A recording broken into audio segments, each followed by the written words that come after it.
Hi guys! In this video I will share my experience of living in the Polish city of Gdańsk, structurally and visually. We'll talk about housing, the atmosphere of the city, the best places, transportation and more.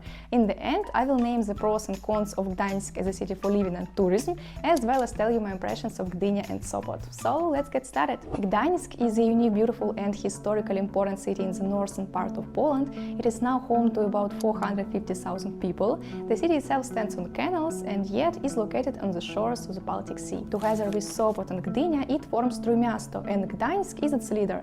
That's just to summarize. And now let's talk about everything in order. Lodging. We rented an apartment on Airbnb and it cost us $1,369 for 42 days. That's 33 per day or 123 for a month. We lucked out with the location because the accommodation was a 10-minute walk to the old town of Gdańsk. It was a new apartment complex, as it turned out later with a surprise, because inside we found a gym which wasn't mentioned in the ad. It was a nice bonus. And the apartment itself was quite cozy, in a minimalist style. Yes, there were some minuses, for example, the lack of some cleaning items and the broken nightstand by the bed, but still my impression remained pleasant. Okay, there was one more disadvantage: we didn't get any sun at all. You have to take into account that in summer the prices for housing in Gdańsk are many times higher because of the sea, season and tourists. For example, our apartment in the summer would cost 3 times more. If you look at the minimum prices on Airbnb, a month of renting a room in April for 2 people will cost $500–700 and the whole house $750–900. For $1,000 and up, the options will be better. Let's move on to the atmosphere of the city. In Gdańsk, it is unique and different from other cities in Poland. It is a maritime city, there are many canals. Because of this, I fell in love with Gdańsk. Also, the architecture in Gdańsk is incredible, both in the old city and in the new city. Well, the old town is clear, it's a historical part, there are many colorful houses, and the feature of the new city are dark brick buildings, which reminded me very much of Denmark and Copenhagen. And together, these two styles are very cool combined. Climate. It is warmer in winter and colder in summer, because the Baltic Sea is here, and also the weather is grey in winter, like everywhere else in Poland. Therefore, we got few sunny days there. By the way, despite the sea season, there are also a lot of tourists in Gdańsk in winter. That's a word about the number of people on the street. Throughout the city, you can see quite a lot of construction and new houses. If you take different neighborhoods, there are some scary ones, such as Biskupia Górka, where we were walking. To be honest, I was a bit shocked by the atmosphere there, because there was a lot of garbage and abandoned houses. And I definitely wouldn't want to walk there in the evening. A little about transportation. It is convenient here, there is no subway in Gdańsk as in Warsaw, but there are buses, streetcars and trains. By the way, ticket prices in Gdańsk are higher than in Warsaw. A one-way ticket costs 4 and 8 zlotys. A ticket for 75 minutes costs 6 zlotys. 22 zlotys is the price of a daily ticket for the whole Trójmiasto. You can also buy a monthly ticket for Gdańsk, Sopot or all 3 cities. Prices here start at 81 zlotys. You can buy a pass on the Jak Dojadę app. Speaking of cabs, the trips from the store to home, yes, it was a bit far from us, were even cheaper than public transportation, all thanks to discounts from Uber. I would like to say separately about SKM trains. I like them very much because they run every 15 minutes, they are fast, comfortable and inexpensive. For example, a ticket from Gdańsk to Gdynia costs 7 and 4 zlotys for one person. It is easy to get to other cities by train, only the earlier you can buy a ticket, the cheaper it will be. The difference can be as much as 3 times. This is if you compare buying a ticket in a day and in a month. There are a lot of interesting places in Gdańsk, so you will definitely not get bored there. Let's start with the obvious, the old town. The first thing you should do is go for a walk there. You can just go wherever you want or follow our routes. What you should especially look out for is the Basilica of St. Mary. This cathedral is very beautiful both inside and outside, and for a minute it is the largest brick building of this type in Europe. You can walk around inside and climb the tower with observation deck to get a bird's eye view of Gdańsk. The view there is pretty beautiful, but there is not much space and lots of people. There is also a very beautiful philharmonic Philharmonic Hall in the Old Town on the promenade, and Frederic Chopin Baltic Philharmonic. Nearby is a Ferris wheel. I will not list other sides of the Old Town. If you want to walk around them virtually, go to this video. The link will be waiting for you in the description below. I can't avoid mentioning the water part of Gdańsk, the canals and the sea.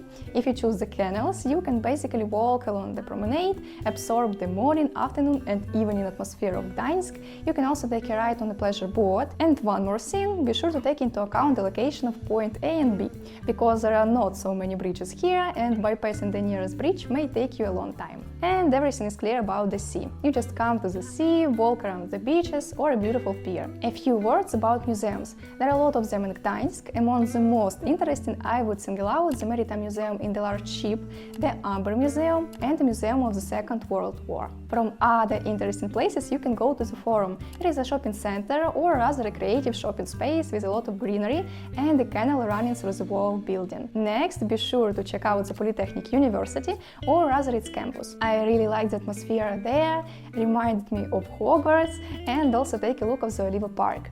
The park itself is really cozy, especially in the green season. The park also has a free palm house, acoustic shells and a museum. I also recommend you to visit Biskupia Gurga. It is very atmospheric, colorful and authentic area. From other districts, I recommend going to Rzeszów. It is located near the Polytechnic University. There are a lot of cozy, low-rise houses or rather villas there. Now let's talk about food, and let's start with the establishments. There are a lot of them here for every taste. We had time to try different cuisines here, Polish, Japanese and American. I like two establishments the most, Gdańskie Bówkę and Billy's American Restaurant. By the way, they are located next to each other in the Old Town. The food in both places is unrealistically delicious. Prices are the same as in Warsaw. One trip to a restaurant can cost on average 150 zlotys. Speaking of big grocery stores, there is Lidl, Kaufland and Biedronka.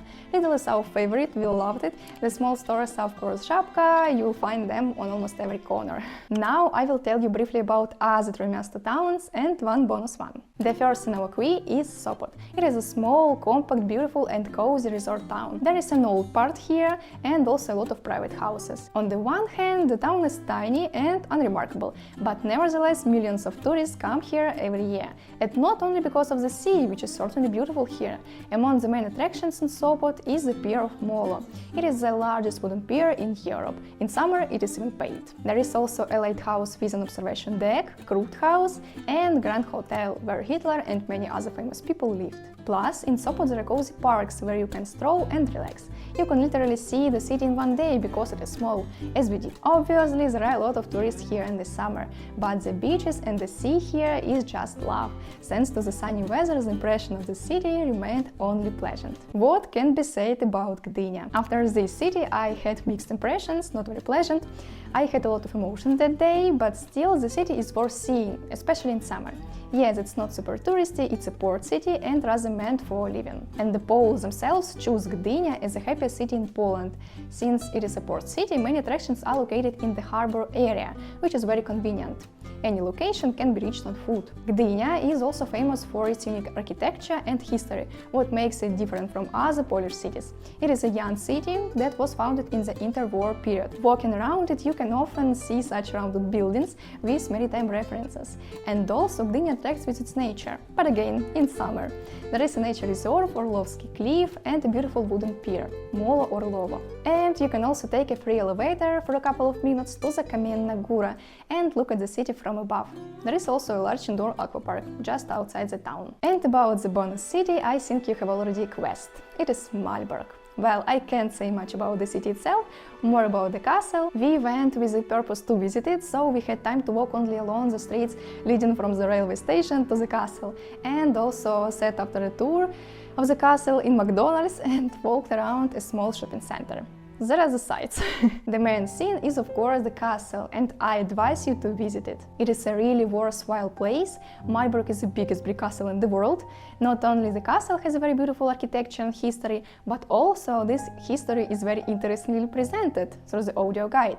Yes, make sure you take the audio guide and go for a walk through the rooms. What's cool is that the audio guide understands where you are. You don't have to click anything on your tablet, you just have to follow the instructions and listen to what what it tells you. Not only will you learn facts from history itself, but you will also get to touch the everyday life of the Teutonic Knights.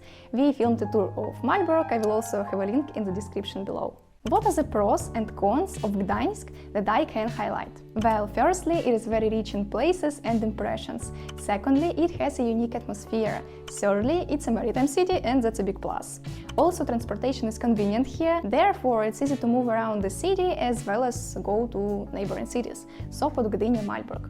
Perhaps we missed some other interesting cities. And also in Gdańsk there are a lot of establishments and delicious food. Among the disadvantages, I would single out the large amount of construction, high housing prices in summer, and the climate.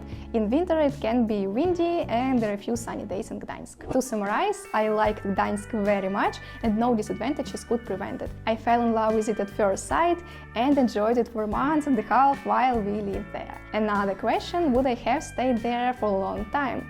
More likely yes than no, but to do that you have to learn different nuances, medicine among other things. Anyway, I hope that this review was useful for you and helped you to form a complete picture of the Polish sea city. If so, like this video and write in the comments why you like or dislike Gdańsk. See you in the next video. Bye!